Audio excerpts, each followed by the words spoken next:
everyone. Today on the show, Elissa Lewin. Elissa is the founder of Nancy's House, which has been for the last 12 plus years, actually 13 plus years, providing a unique service and a set of programs for care providers in the Mid-Atlantic region. Welcome to the show, Elissa. Stephen, thank you so much for having me. It's great to be here. So tell me about Nancy's House. What is it?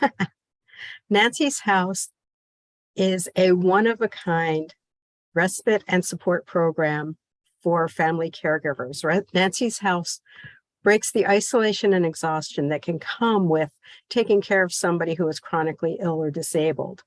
So we offer, our flagship program is a 3-day, 2-night retreat for the family caregiver, where they get to be with other people walking the same path. And in those retreats, we offer classes of yoga or movement and meditation and stress management techniques. But more important than all of that is people get to talk with other people who are walking the same path. And then in addition to our retreats, we have online programs. So we have monthly webinars that are all kinds of information. We have 2 different book clubs, one that is fiction, and because you got to read just for fun, and one that's really a nonfiction caregiving based. We have monthly Zoom support groups. We have both an evening group and a morning group. So we try to hit people's schedules. You know, not everybody hits the same schedule. We have workshops, we have presentations, so we have a conference that's coming up. So all of these are programs that we offer to break the isolation and exhaustion that come with being a family caregiver. Wow, that sounds wonderful, Elissa. So a couple of clarifying questions. Mm-hmm. Your main clientele for your nonprofit, these aren't professional agencies that provide social support in the house. We're talking about family members, right? That's right. That's right. We are talking about, they're also called informal caregivers. These are the spouses, parents, children who are taking care of a loved one, or friends, just friends, partners, people who care, who are taking care of a loved one who is chronically ill or disabled. I understand.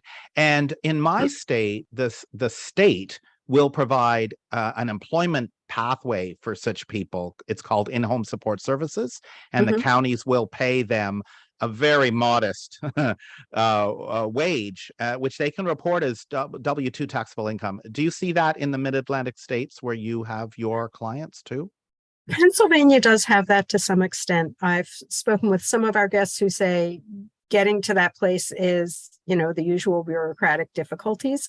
But other people who say, yeah, it's been really helpful for them. But as you said, it is a very modest income. Wow. Yes. So how many, over the years, how many care providers, family members, friends, have you been able to provide this sort of support in all the manifestations you spoke about? Well, when we're talking about in all of the capacities that we offer, it's been hundreds and hundreds. Wonderful. Our retreats are done in a very small group. We don't see more than 10 people at a time. So we want to do that to really build the community and to build the connections so that people really know each other's stories and they are there for each other. But you have to do a lot of small groups to hit those big numbers, right? Yeah. So when we do our conferences, they probably hit about 100 people at a time. Although each year over year has grown. So hopefully this year will be even bigger. And, it'd be great if your listeners would want to show up at our conference. So, yeah. Well, I absolutely want to talk about that more a bit later, but I wanted to ask another clarifying question. And this is probably in the back of the mind of some of the care providers who might be listening to this. Can a care provider who is working, probably 2 jobs, taking care of themselves and their family, and maybe taking care of their loved one, and is running ragged and is under all the stresses that you hope to alleviate, can they possibly find the time to go to a weekend retreat or your workshops? How do you make that viable? Well, it's funny that you put it that way, because one of the things that I very often hear is, I don't have time. Or when somebody shows up to a retreat, they say, I almost didn't come because, and then for all the things you just listed, right? And how much can you actually do in 48 hours? And by the end of every workshop and by the end of every session, what I hear is, when can I come back? Mm, We make time for those things that are important to us. Caregivers that's true. at the outset don't know that they are important, right? They are important to Mm, themselves. They are important to the people they take care of.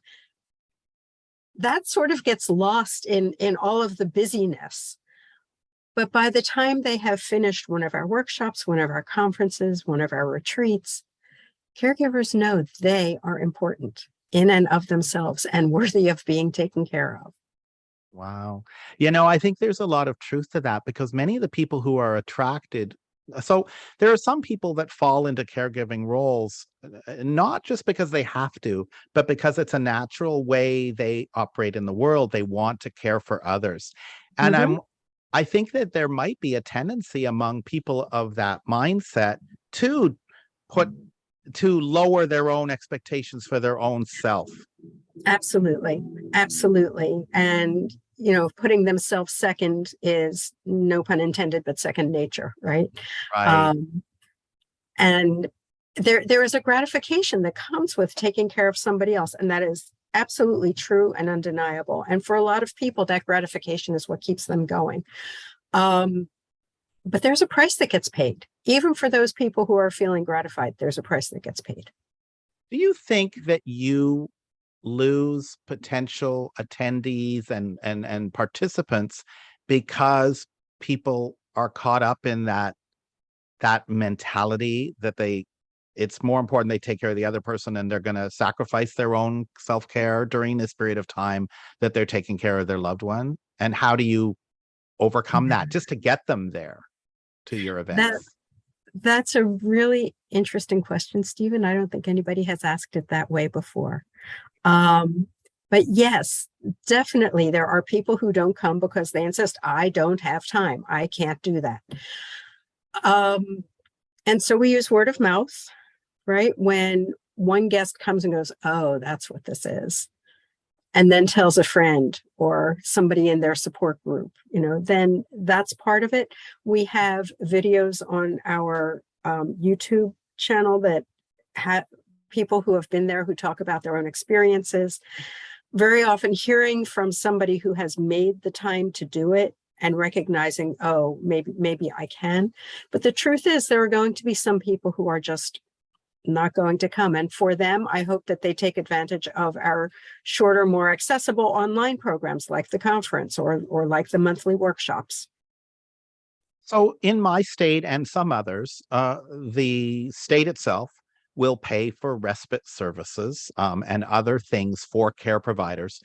So first of all, I'd like you to tell me, as you told me previously, why this is not like respite as traditionally defined, because I know you feel strongly about that. But then Right. secondarily, I want to learn more about how people afford to come to your retreat and attend your events that cost money. So let's take it one at a time. Why is this different than respite? Respite tends to be defined as services provided to the person with the diagnosis. So very often the state will say, well, we provide respite, and that means they will pay for that person with the diagnosis to stay at a nursing care facility for 2 weeks, or they will pay for a paid caregiver to come into the home to take care of this person. And ostensibly, that is respite that gives the caregiver a break. But that's not actually what happens. I mean, sometimes it can. But first of all, those respite placements, although they are being touted and offered, are very difficult to access.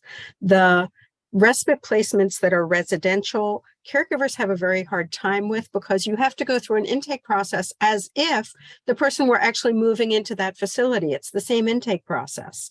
And so that can be a little daunting. The third thing is, why do I need this respite support? So why do I need somebody to take care of my loved one for me? It's not necessarily so I can go take a vacation. It might be so I can go have my hip replaced, right? Yeah. Or so I can take care of, somebody else who needs my help. Maybe my daughter just had a child, and so it's not that I get a break necessarily. It's just that I alter who I'm taking care of. So the second part of this is your clientele, that is to say the people who attend your workshops and specifically your retreat, tend to be more of independent means and wealthy because of the fact they cost money to spend a weekend and maybe you need more resources? So the short answer is no. The longer answer is our programs are expensive. They are very different from anything else that's being offered. Our programs are small groups, so we don't have the volume to pay for things. Our programs are run by mental health professionals, so we are paying for that service. And we don't have our own facility, so we rent beautiful locations, and we have to pay for that. So it comes out to between $1,000 and $1,200 per person, depending where we are too. Wow. Right? Yeah. It's a crazy lot of number. money. Yeah. It's a lot of money. However, caregivers, in addition to being physically and emotionally stressed, are financially stressed. There are all kinds of statistics available about how much out of pocket is being spent, how much income is being decreased because they have stopped working or reduced work, all kinds of impacts on finances. So we don't charge what it costs. We work on a sliding scale. The high end of the scale is $600. And then it slides all the way down to whatever somebody can afford. And nobody ever gets turned away because they can't afford to pay. Because we are really targeting that family caregiver who is most stressed. And in truth, the fewer resources they have, the higher the stress, right? We see that across the board in all kinds of ways. So we rely on donors primarily, and grants, fundraising events to raise money to pay for our programming. I think it's great that you can make it work for people to be able to go. Right. I want to ask you, so on this show, I've done a lot of interviews around from researchers and people who are studying our housing crisis. As you know, this is a podcast about housing. Right. And they're saying to me that there's an invisible crisis out there of care providers who are aging out of place. And I Yes. know that you mentioned that you have your book club includes a component of education as well as a fun read. Do you do anything else in the way of helping caregivers to come to grips with their own diminishing ability to care for their loved one? Or do you have connections with other agencies that come in and speak about it on the retreats or not? Can you speak to that?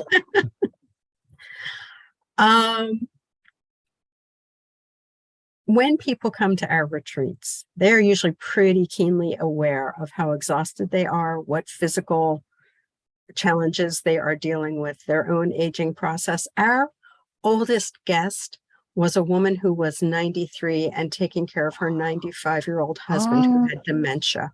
Wow. Mm-hmm. Mm-hmm. Wow. So, these are issues that come up in our conversations all the time. And both formal and informal support groups are built into all of our programs. So, these are conversations that we have. How people address that? For sure, the webinars, web seminars, I don't know what we call those workshops, that we have every month, for sure address them. There was one that was just done by Moselle, and I think Moselle's last name is Terry, but Moselle's a nurse, and she did a workshop called Am I in Trouble? And it was for caregivers to learn to pay attention to the signals they're getting from their own bodies. And she's been asked to do, it was so popular, she's been asked to do a part 2. Like, people loved it. Wow. And, I would love for your listeners to join in on that, because Yes, our bodies are aging, and yes, they do give us signals. And as good caregivers, hey, I am first in the list. It's part of why I started this project. As good caregivers, we tend to ignore our own bodies and their signals. Right. It's all part of the same martyr complex. I have to take care of my loved one. I'm just going to ignore what's going on with me. And it's like on Absolutely. the airplane, right? You put on your own oxygen mask before you put on your loved one's oxygen mask. We're not going to be able to ultimately serve others if we aren't in ourselves Right. served. So I The, think the what you're doing is great. Thank you. The parallel that I use is you cannot pour from an empty cup. Right. That's You lovely and true. and Yeah. true and Yeah. true. You have to be full before you can give to others. So, Elissa, this podcast is all about housing. And I'd like you to share with my listeners why this is relevant for what I talk about, which is the issue of accessible and affordable housing, and why my listeners should really be thinking about what you do and why and how care provision ties into accessibility. Care provision is the backbone of accessibility. I mean, it is really that simple.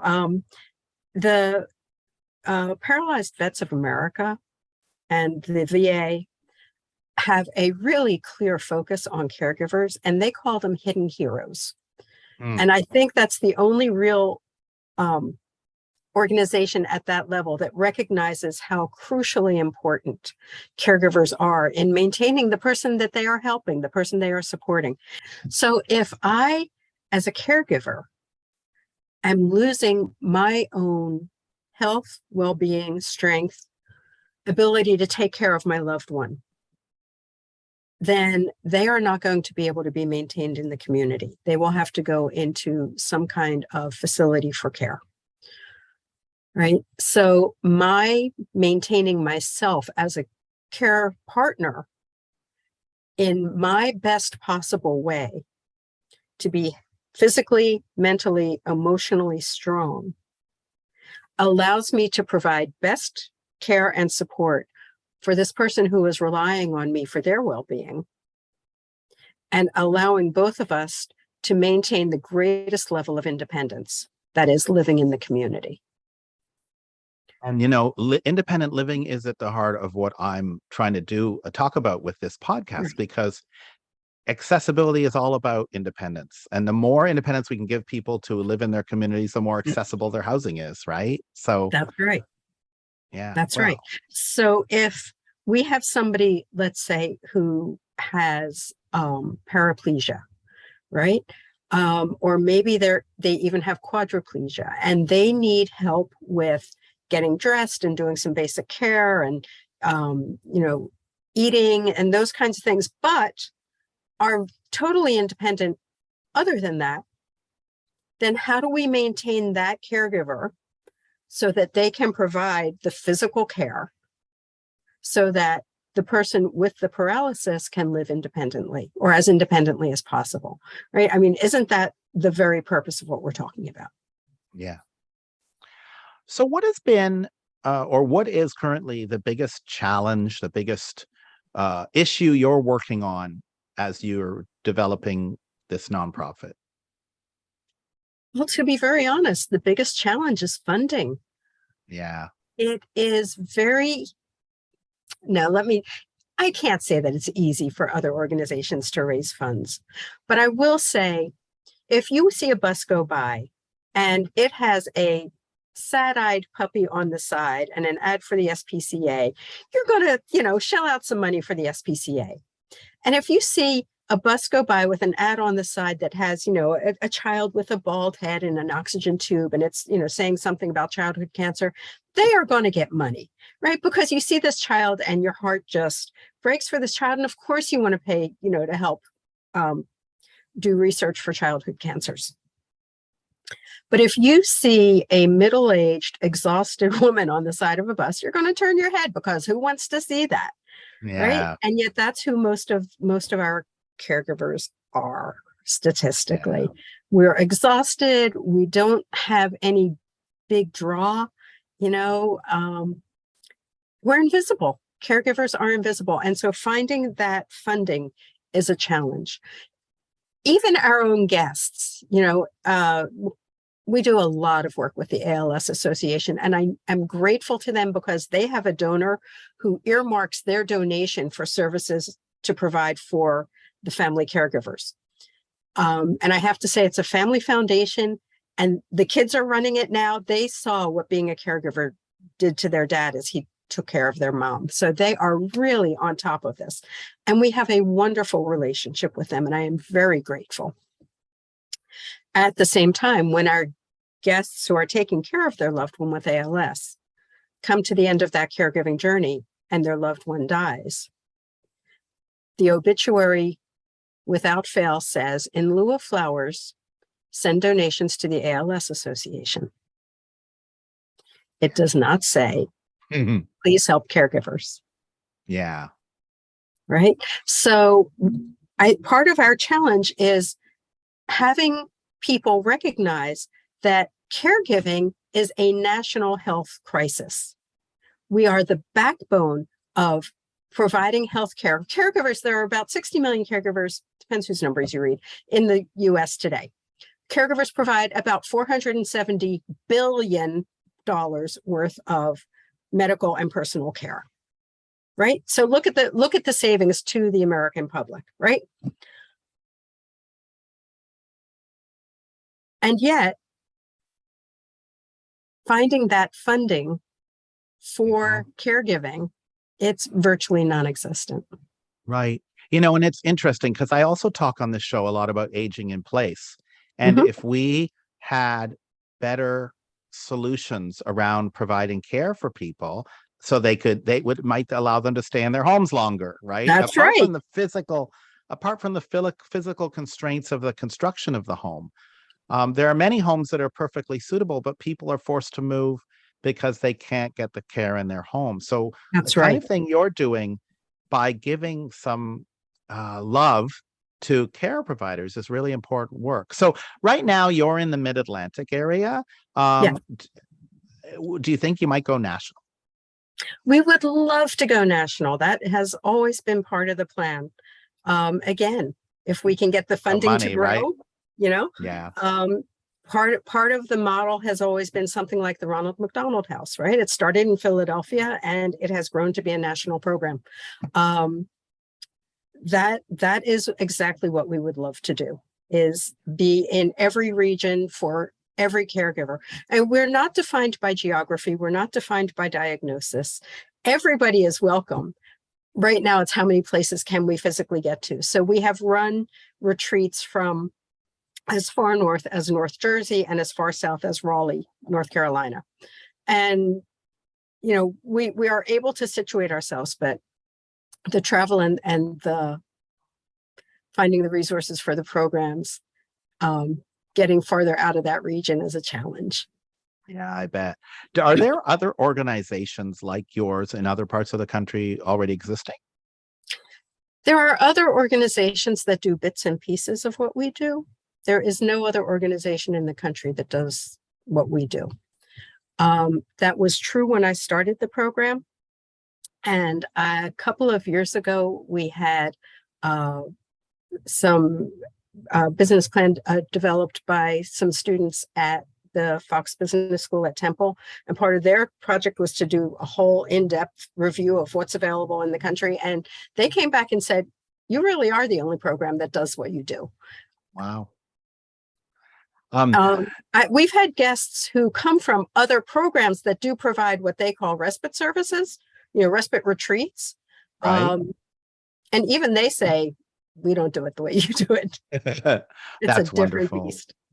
Wonderful. Yeah. So tell me about the origin of the name Nancy's House. Oh, well, as I said earlier, myself included, being a good caregiver, I tend to ignore my own body. And the first time that I did that, I wound up developing chronic lymphocytic leukemia. Oh. So I learned to not do that anymore. It and I will grow old together. We're doing fine. Good. But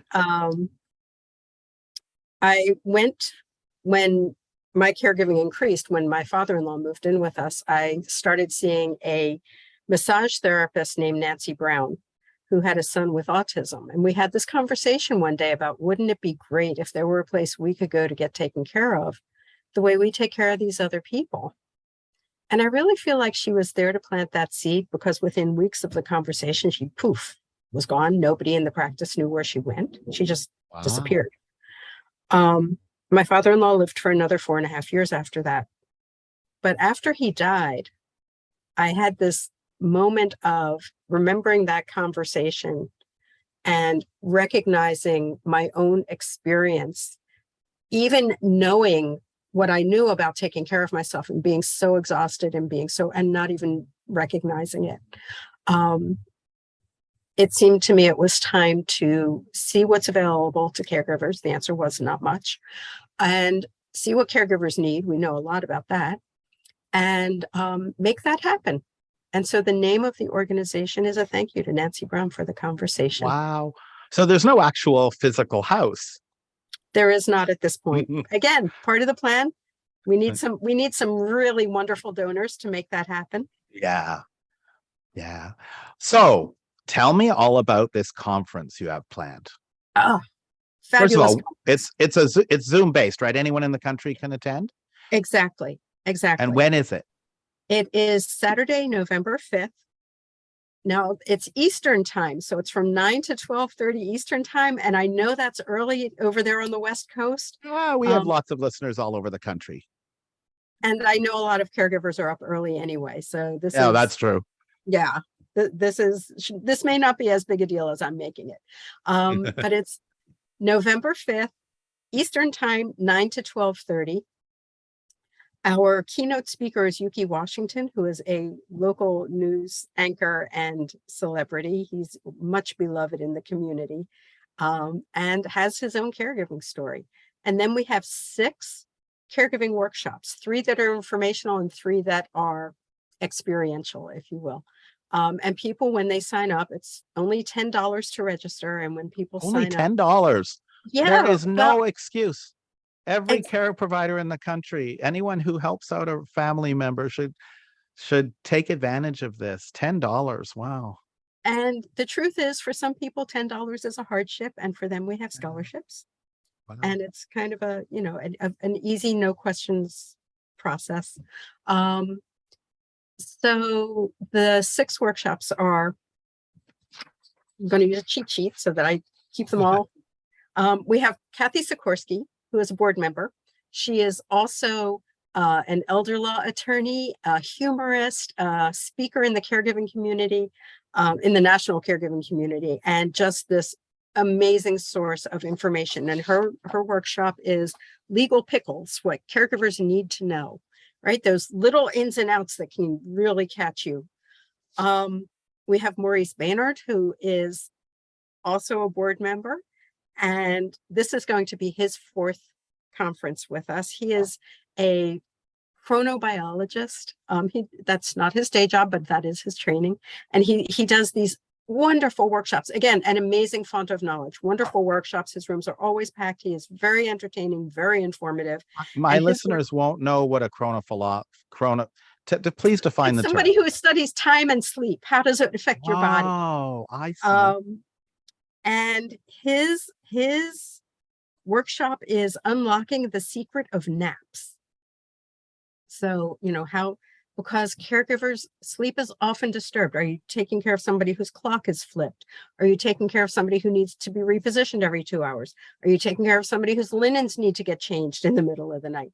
There's all kinds of stuff. So this is his workshops are always amazing. But this year is unlocking the secret of naps.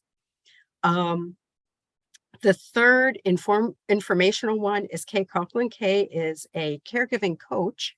You can check her out at Facilitator on Fire, but she is doing a workshop in boundaries and caregiving. And her whole approach is caregivers need to set boundaries. And Stephen, you and I were talking about this earlier. It is so hard for a caregiver to say no.